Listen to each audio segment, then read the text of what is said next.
بلکہ اہل سنت کی کتابیں بڑی بڑی ہیں۔ جب مولا حسن علیہ السلام کا ان کی شہادت ہوئی، ان کی جب تدفین ہونے لگی تو حضور علیہ السلام کے ساتھ کرنا چاہتے تھے مولا حسین بادشاہ سرکار، اور ام المومنین حضرت عائشہ صدیقہ سے پوچھا گیا جا، انہوں نے کہا نہیں یہ جگہ میں نے اپنے لیے رکھی ہوئی ہے، بڑی خاص بات ہے بچوں سے کتاب نے، یہ جگہ میرے اپنے لیے، میں اجازت ہی نہیں دوں گی۔ ان کو دفن نہیں ہونے دیا، بلکہ مروان بن حکم لعنتی نے اپنے پورے ساتھیوں سمیت مولا حسن بادشاہ سرکار کے جنازے پہ تیروں کا می بسایا۔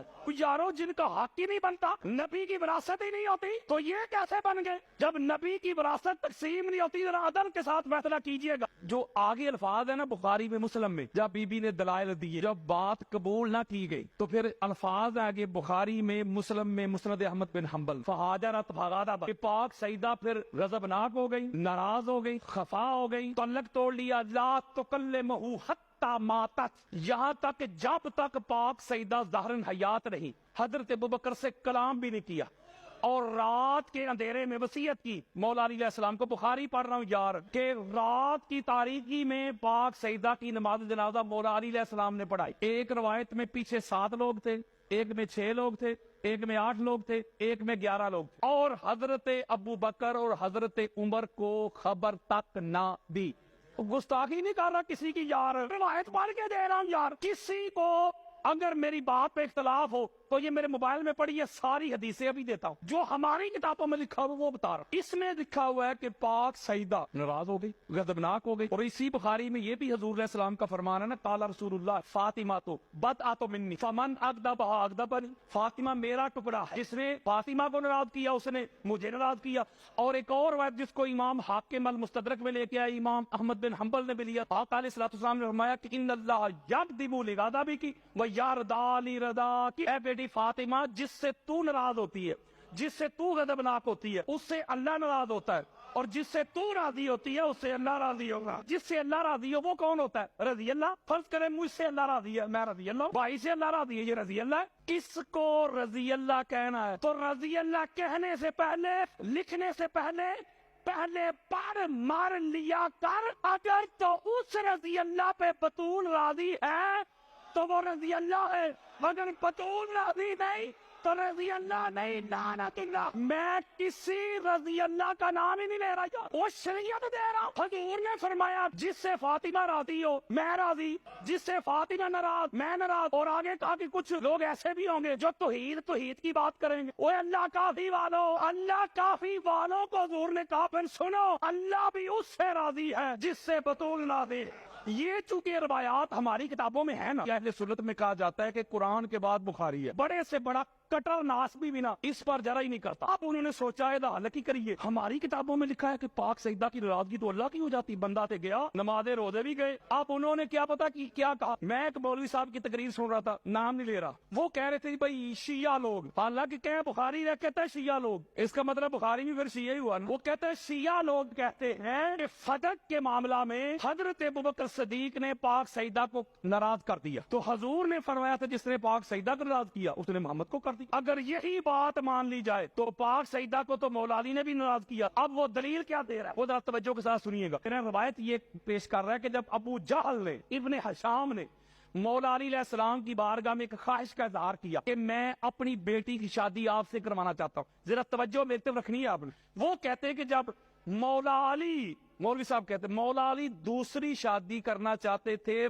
پاک سیدہ کی ظاہراً موجودگی میں، تو پاک سیدہ خفا ہو گئی، ناراض ہو گئی مولا علی علیہ السلام پہ، اپنے بابا جان کے گھر چلی گئی، اور حضور علیہ السلام نے بڑا ایک جلالی خطبہ دی کہ رسول اللہ کی بیٹی اور دشمن رسول کی بیٹی ایک جگہ پہ اکٹھی جمع نہیں ہو سکتی، لہذا وہ کہتے ہیں کہ مولا علی علیہ السلام نے بھی تو پاک سیدہ کو ناراض کیا۔ توجہ کے ساتھ یہ نقطہ سمجھے، جواب دینے لگا۔ قرآن کا فیصلہ ہے، کیا ایمان والا کرو شادیاں 2-2 3-3 4-4 اگر تم افورڈ کر سکتے ہو، یہ شریعت ہے کہ نہیں؟ قرآن کہتا ہے کہ کرو۔ فرض کریں مولا علی علیہ السلام نے خواہش کا اظہار نہیں کیا، اس طرف سے آیا تھا، مولا علی علیہ السلام اگر پاک سیدہ کے ہوتے ہوئے دوسرا نکاح کرتے تو کہ اللہ کے دین سے انحراف تھا، یعنی جائز تھا نا۔ مولا علی علیہ السلام نے پاک سیدہ خفا نہ ہو، ناراض نہ ہو، ان کی طبیعت پہ کوئی بوجھ نہ آئے، تو لہذا جائز کام ہے، اللہ اور اللہ کے رسول نے مجھے اجازت دی ہوئی ہے، جائز ہے، لیکن پاک سیدہ ناراض نہ ہو،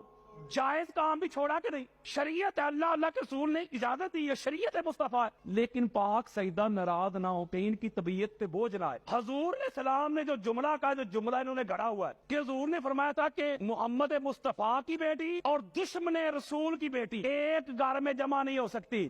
میں ایک سوال پوچھتا ہوں اسی ملا سے، بتا ابو سفیان کی بیٹی محمد کے ساتھ گھر میں رہی ہے کہ نہیں؟ اور جب وہ حضور کے گھر آئی ہے اس وقت انہوں نے کلمہ نہیں پڑھا، انہوں نے کلمہ پڑھا ہے آپ کے فتح مکہ پہ، وہ بھی طلقاء ہیں، وہ صحابی نہیں، یعنی جو ڈیزرو کرتا ہو سزا، لیکن حضور چونکہ رحمت للعالمین ہے، وہ اپنی رحمت کی وجہ سے کر دے معاف، آزاد۔ طلقاء طلیق کی جمع، آزاد کیے ہوئے لوگ۔ اہل سنت کی کتابیں بری پڑی ہیں کہ جب فتح مکہ ہوا، حضور علیہ السلام کعبہ میں بتوں کو پاک کر رہے تھے، نکال رہے تھے بتوں کو، تو دل میں ابو سفیان سوچ رہا تھا کاش میرے پاس اور لشکر ہوتا، میں دوبارہ محمد سے لڑائی کرتا، دل میں سوچ رہا تھا۔ حضور قریب پہنچے، اہل سنت کی 200 کتابیں بھی دکھاتا ہوں، حضور نے ایسے اس کے سینے پہ ہاتھ مار کر اللہ پھر تجھے ذلیل کرتا۔ ایک جملہ کہتا ہوں کہ رسول اللہ کے گھر میں دشمن رسول کی بیٹی آئی ہے کہ نہیں؟ تو لہذا یہ بات بھی مولوی صاحب کے منہ پہ آئی۔ میں ایک جملہ کہتا ہوں، پاک سیدہ مولا علی سے ناراض تب ہوتی جب مولا علی علیہ السلام دوسری شادی کر لیتے۔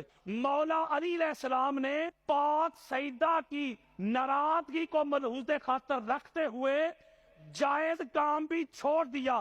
چلو مولوی جی ہم تیری مان لیتے ہیں بالفرض، حالانکہ قرآن کے خلاف ہے، چلو وقتی طور پہ میں تیری بات مان لیتا ہوں کہ بی بی کا حق نہیں بنتا تھا، یہ کام شریعت کے خلاف تھا، حضرت ابوبکر اگر کرتے تو حق نہیں بنتا تھا۔ حضرت علی وہ ہیں جو پاک سیدہ کی ناراضگی کی خاطر جائز کام بھی ترک کر دے۔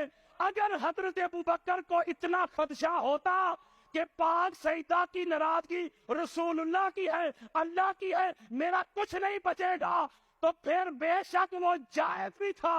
کہتے بی بی آپ آ گئی ہیں، ابوبکر خالی نہیں لٹا سکتا، لہذا یہ آپ کا چورن ادھر بکنے والا نہیں۔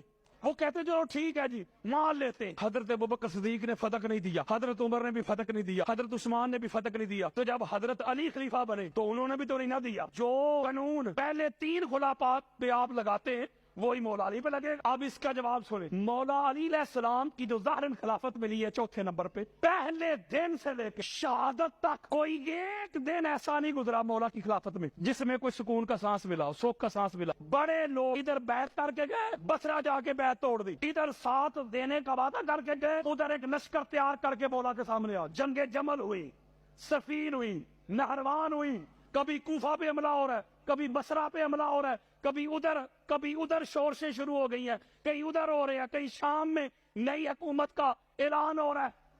مجھے بتائیں ایسے حالات مولا علی علیہ السلام اگر یہ فیصلہ کرتے تو آج مولوی نے یہ کہنا لو جی خود سخی تھے اتنے بڑے، آتے ہی پہلے اپنا صدق لے لیا۔ مسئلہ کھجوروں کا نہیں تھا، مسئلہ عزت ناموس مصطفیٰ کا تھا۔